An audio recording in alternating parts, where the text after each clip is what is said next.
اپنے خلاف تحریک عدم اعتماد داخل ہونے کے بعد وزیر اعظم عمران خان کی جانب سے یورپی یونین کو آڑے ہاتھوں لینے پر کاروباری حلقے پریشان ہیں اور خدشہ ظاہر کر رہے ہیں کہ یورپی یونین کے ممالک رد عمل میں پاکستان سے اپنے تجارتی روابط محدود یا منقطع کر سکتے ہیں، جس کا نقصان بزنس کمیونٹی اور پاکستان دونوں کو بھگتنا پڑے گا۔ خیال رہے کہ اپنے خلاف تحریک عدم اعتماد دائر ہونے کے بعد سے وزیر اعظم مسلسل جلسوں میں یہ موقف اختیار کر رہے ہیں کہ اپوزیشن نے امریکہ اور مغربی ممالک کی ایما پر ان کے خلاف سازش شروع کی ہے۔ حال ہی میں ایک جلسہ عام سے خطاب کرتے ہوئے عمران خان نے کہا تھا کہ یورپی یونین پاکستان سے کہہ رہا ہے کہ وہ یوکرین میں روسی حملے کی مذمت کرے، لیکن کیا کبھی یورپی یونین نے کشمیر میں ان کے بقول بھارت کے غیر قانونی اقدامات کی مذمت کی ہے؟ اس کے علاوہ وزیر اعظم نے یہ بھی کہا کہ امریکہ نے ہمیشہ اپنے مفادات کے لیے پاکستان کو استعمال کیا ہے، لیکن جب بھی پاکستان پر مشکل وقت آیا تو اس کا ساتھ چھوڑ دیا۔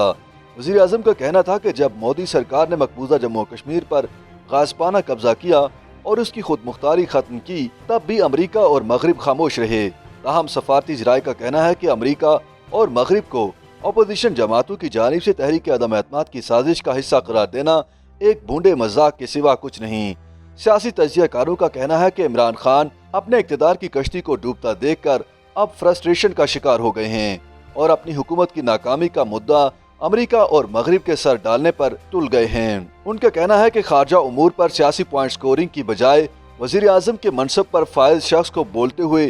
بہت احتیاط اور ذمہ داری کا مظاہرہ کرنا چاہیے۔ خیال رہے کہ حال ہی میں پاکستان میں تعینات یورپی ممالک کے سفارتکاروں نے حکومت پاکستان کو خط لکھا تھا جس میں زور دیا گیا تھا کہ وہ یوکرین پر روسی حملے کی کھل کر مذمت کرے۔ تاہم پاکستان کا یہ موقف رہا ہے کہ وہ کسی بھی تنازع میں فریق نہیں بنے گا، لیکن وزیر اعظم عمران خان نے یورپی ممالک کے اس مطالبے پر عوامی جلسے میں کھل کر اظہار خیال کیا۔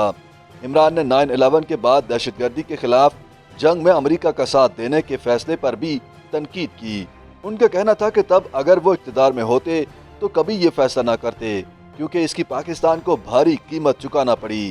ان کے بقول پاکستان میں دہشت گردی کے خلاف جنگ کے باعث 80,000 سے زائد سیکیورٹی اہلکار اور عام شہری ہلاک ہوئے اور پاکستانی معیشت کو اربوں ڈالرز کا نقصان پہنچا۔ دوسری جانب سفارتی حلقوں کا کہنا ہے کہ جب اقوام متحدہ کے آزاد رکن ملک پر کوئی دوسرا ملک قبضہ کرنے کی کوشش کرتا ہے تو اس پر کوئی واضح موقف اختیار نہ کرنا، اس عمل کی مذمت نہ کرنا اور اسے مقبوضہ کشمیر یا افغانستان سے جوڑنا کوئی عقل کی بات نہیں ہے۔ ان کا کہنا تھا کہ یہ صرف یورپی ممالک کی بات نہیں ہے، اقوام متحدہ کے بیشتر رکن ممالک نے روسی جارحیت کی کھل کر مذمت کی ہے۔ سفارتی حلقوں کا کہنا ہے کہ پاکستانی دفتر خارجہ پہلے ہی یورپی ممالک کے سفیروں کے خط پر اپنا رد عمل دے چکا ہے، تو پھر وزیر اعظم عمران خان کو بیان دینے کی ضرورت نہیں تھی۔ ان کے بقول اس بیان کی وجہ سے بیرون ملک کوئی اچھا پیغام نہیں جائے گا، جو پاکستان کے سب سے بڑے تجارتی شراکت دار ہیں۔ دوسری طرف پاکستانی بزنس کمیونٹی کا کہنا ہے کہ یوکرین کے معاملے میں کوئی واضح موقف اختیار نہ کرنے کی وجہ سے مغربی ممالک کی طرف سے پاکستان کو دباؤ کا سامنا ہے۔ ان کا کہنا ہے کہ یورپی یونین پر عمران خان کے تازہ زبانی حملوں کے بعد یورپی یونین کے ممالک رد عمل میں پاکستان سے اپنے تجارتی روابط محدود یا منقطع کر سکتے ہیں، جس کا نقصان نہ صرف پاکستانی بزنس کمیونٹی بلکہ پاکستانی معیشت کو بھی ہوگا۔ ان کا کہنا ہے کہ ایک عوامی جلسے میں مغربی ممالک پر تنقید کرتے ہوئے وزیر اعظم کے پیش نظر سیاسی مصلحت ہو سکتی ہے، خصوصاً جب حزب اختلاف نے ان کے خلاف تحریک عدم اعتماد کی قرارداد پیش کرنے کا اعلان کر رکھا ہے۔ کاروباری حلقوں کا کہنا ہے کہ خارجہ امور پر بیان صرف دفتر خارجہ کی سطح پر دینا مناسب ہے اور عمران خان کی جانب سے یورپی یونین کو لتاڑنے کی ضرورت نہیں تھی، کیونکہ ایسا کرنے سے شاید ان کی اپنی عوامی مقبولیت میں تو اضافہ ہو جائے لیکن پاکستانی معیشت کا بڑا نقصان ہو جائے گا۔